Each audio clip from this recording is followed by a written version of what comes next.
Alright, today we're getting into something that can genuinely separate average players from high performers. It's how you structure your off-season and pre-season as a rugby union player. This does transfer to other sports as well, specifically team sports, contact sports, but let's use rugby union as our example. Because here's the truth, a lot of players train hard but not smart. They either peak too early, carry injuries, fatigue into the season, or miss out on developing key physical qualities like speed and power. What we're going to do today is break this down, this off-season and pre-season, into a clear practical framework, and I'll walk you through some actual session examples that you can use. So, starting with the off-season, the whole recovery and rebuild is how I think of it. It's right after your last match and typically lasts 4 to 8 weeks. Depends on your season and how much of a pre-season you've got coming up. So phase 1 of your off-season is a full recovery, 1 to 2 weeks. This is the part players often hate, but it's critical. You've just come off months of collisions, fatigue, mental stress. Your body isn't just tired, it's beaten up. Mentally, you need a break as well. I'm not saying do nothing, but this means in the first couple of weeks, you're not going to do structured rugby training. You're keeping your activity light, enjoyable. Don't worry about the numbers. So you're looking at things like easy swims, light cycles, mobility sessions, maybe some yoga. You could do some casual touch rugby, but nothing structured. So a sample session could be a 20-minute easy bike, 15 minutes of mobility, and specifically for rugby players, you look at your hips, thoracic spine, and shoulders. Those are often the main work-ons. And some light core work, 2-3 rounds of plank variations, dead bugs, just a few things. The goal here is about recovery, just gently keeping things ticking over, not about performance. Skip this phase and you're building fitness on top of fatigue. You want to be fresh going into phase 2 of your off-season, which is general physical preparation. So that's, if we do have an 8-week off-season, this would be weeks 3 to 6. This is where we're starting to rebuild. You're freshened up, now we're rebuilding on top of that. You're developing your base, strength, aerobic fitness, that's the long, slow, steady stuff, and your movement quality. You're not trying to be explosive yet, that comes later, you're just building your engine, building that base.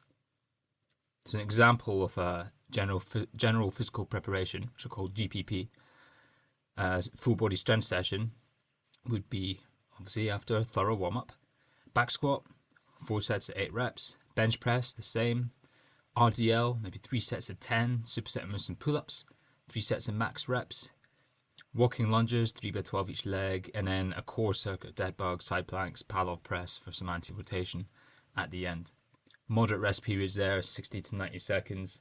Nothing crazy, because you're not pushing yourself really, really hard with strength, so you don't need massive rest. The goal here is about volume, control, and really good movement quality. Just getting some decently high reps here.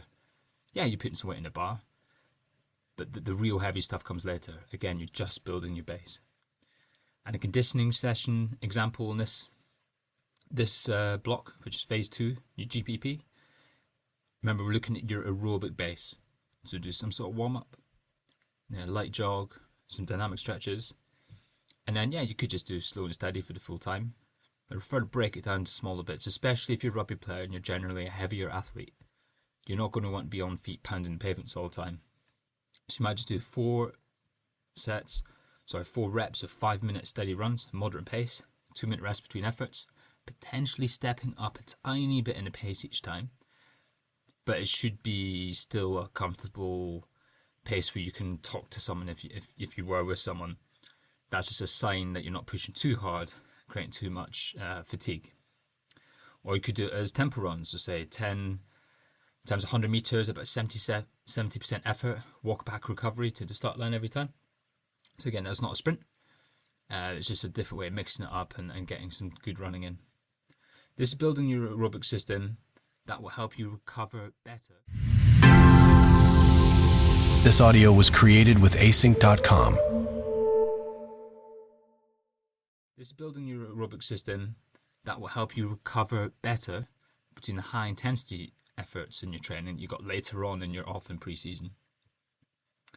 Another part to this is your movement and injury prevention. So this is something that players often skip. So you do this, smart players do this, and they will be ahead of the game. So what you're going to do for these sessions is make sure you include in common things that you get, let's say, injuries or niggles with. Common ones I see are to do hamstrings and groin and shoulders. So if we included Nordic hamstring curls or variations of that, Copenhagen plank for your groin strength, and lots of shoulder stability work, from working with bands and stuff to do your rotator cuff to very low level gymnastic progressions like a frog or a crow hold. So example session, you do 3 sets of 5 reps Nordics, 3 with 20 seconds Copenhagen plank, and say band pull aparts 3 by 15. You can tag that onto your gym sessions at the end just to make sure you're covering the bases of things that commonly get injured. Now we move on to part 2, your pre-season. This is where we're building on that base and looking towards more performance rather than base. So again, we have 2 to 4 weeks, depending on structure of your often pre-season. There's going to be more rugby training happening now as your club begins things. So everything is getting more rugby specific. But the first part of this, which is phase 3 of your overall often pre-season, is your strength to power transition. So we've been building that strength, building that big base of it, and now we're going to be getting towards using it, expressing it more explosively. So an example of a more power focused gym session would be power cleans, 5 sets of 3, back squat, 4 by 4, getting heavy now, but still moving it real fast, intent. Push press, 4 by 4, box jumps, 4 by 5, med ball throws, 3 by 5. That's just an example. In general, don't do more than 5 reps a lot of the time for the powerful movements, because we're wanting to have really high intent and really high output in each rep. And more than 5, you tend to get quite fatigued. Longer rest periods here, 2 to 3 minutes between each set, because your power needs quality. You can't be doing it with fatigue. And you could do that, say, at the most 3 times a week, because it is quite fatiguing. You can add on some accessory work here with some more hypertrophy work at the end of your session. But the key focus, remember what the key focus is, and make sure you are smashing that, which here is the power work. Also, we want speed and conditioning. Like I mentioned, you don't want to skip out on this. It's one of the most important and most mismanaged, skipped areas. Rugby, yes, you need to run long distances slowly in your off-season, building that base. But rugby is about repeated high-intensity efforts. You also need to make sure you're doing that. And actually, if you're ticking this box for doing this once a week in your off-season, brilliant. That will give you a bit of a platform, so that now we can step it up and be doing it 2, potentially 3 times a week, depends on your position. But you need a thorough warm-up. You need to be feeling good for this. If you're not feeling good, not feeling fast, come back to it another time. But let's say you are feeling good, because you need to be moving really fast to actually get the benefits here. Fast relative to your maximum, that is. You're feeling good, you do a really good warm-up, dynamic drills, sprint mechanics, things like A skips, B skips, various accelerations. Then we get into a main session. So you might do 6 by 20 meter sprints. You want a full recovery after that. So a slow walk back, and then at least another minute is what we'd look at. 4 by 40 meter sprints. We wouldn't go more than 40 in general for rugby players, unless you are an out and out gas man. If you're back 3 and you really need some top end speed, then we'd go further. And then depending on what you got with the partner or equipment wise, we'd do some resistance stuff as well. So say 3 by 10 meter resistance sprint straight into a normal sprint after it, so that you, if your technique's slightly affected through the resistive sprint, you get straight back into the really good technique without the band on afterwards. So 10 meters with the band, 10 meters without. So you've got the resisted, you get the benefits, and then bang, you're practicing the good technique again. And you feel like you're flying without the band. So again, it's all about quality there. You've got to feel good. If something suddenly tightens up or you start fatiguing, just cut the session there. Come back another day. There's also going to be more conditioning in this period of your often pre-season. So we're deep into the pre-season now. So it's getting more rugby specific, more interval based. So you're looking at different things like shuttle runs or shorter run blocks of say 2 or 3 minutes. So example, 3 sets of 5 shuttle runs. And the shuttle runs as many of the shuttles as you can, say they're 5, 10 and 50 meters apart, in 30 seconds. Take 30 seconds off, and after each set, have 3 minutes off, so you're feeling really recovered. Or you could do something like 6 by 2 minute blocks, and the block could be various things set up so that you're working hard the full time, and that it more random. You can introduce the ball if you need to. For example, you could be doing a sprint, a jog, a change of direction, getting off the ground. That's going to feel more rugby specific. Maybe you catch and pass a ball as well in the jog area section of that. You want to simulate different match movement patterns. Have some fun with that. The rugby side is generally going to be taken care of by your club. So your skills. This audio was created with async.com. By your club. So your skills and your contact integration. But you want to make sure you're doing certain things. If you've got the ability, you've got training partners for this. Again, always thorough warm-ups. But for this, we'll call them the field sessions. You want to be doing passing drills under pressure, because anyone can pass a ball, but under pressure is different. And you want to get used to this again before you get into the season. Small-sided games, if you've got enough people to do it. Some breakdown work, starting just with the basic technique, get used to those positions again, and really refining your technique and the minutiae of the game. Controlled contact drills. You don't want to go into pre-season day one and you're with your club and just be absolutely battered by it. No, you want to build up to that. So if you've got a ruck pad that you can hit and get some reps in, and then a partner you can start off really easy contact and build it up gradually over the weeks, that's brilliant. And then when it comes to working with your club, you'll be that much more prepared. Of course, your gym work helps, but this low-level contact, the contact drills that you build up, that is what you really need to do to transfer the strength and robustness you're getting from the gym onto the rugby pitch.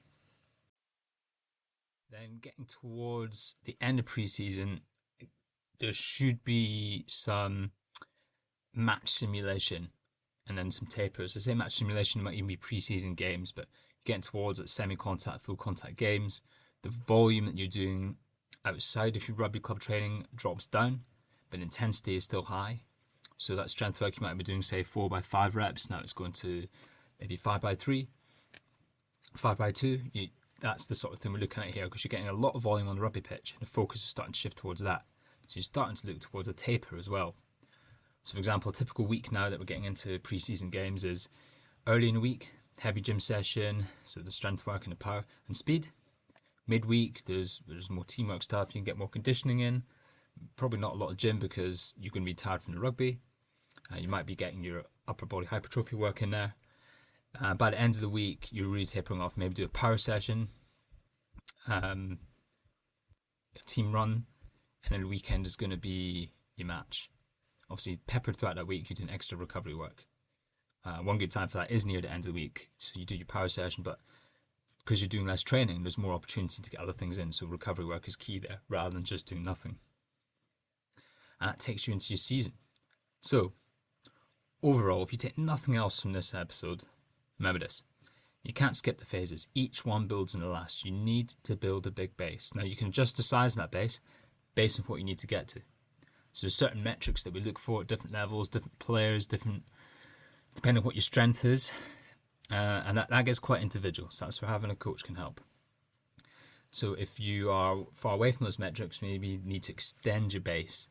If you're pretty much there, maybe your base can get narrowed down. Fitness has got to match the game. This is not just your aerobic and anaerobic fitness, but your strength work as well. So we're not here to be bodybuilders. We're here to be better rugby players. So yes, some of the exercises are the same, but some aren't. And the general attitude to your training isn't. It's not all about being a bodybuilder, just trying to get as big biggest muscles you can. It's not all about lifting the heaviest weight you can, like a powerlifter. No, we need good technique. We need movement patterns, certain abilities that are specific to rugby to be developed. Make sure you're doing some sort of acceleration, speed work, at least once per week.